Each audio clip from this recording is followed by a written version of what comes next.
Die jare wat sy na haar man se dood alleen deurgebring het, was aanvanklik moeilik, maar sy het stadig maar seker die diep isolasie begin geniet.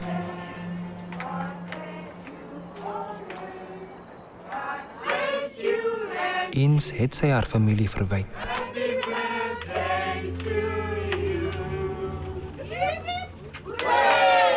Hoe langer die gaps tussen hulle se besoeke geraak het, hoe meer het sy detach.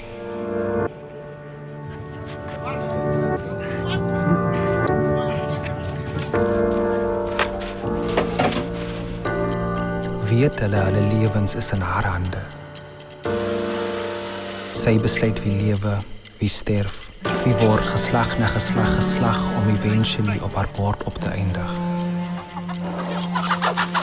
Hoe kan mama goed nog geld verwag van die army van papi wat in die Tweede Wêreldoorlog gedinge sit? Dit gaan oor meer as net geld. Dit gaan oor die herstel van die eer van die wat alles gegee het. Mama is nou al 80 jaar.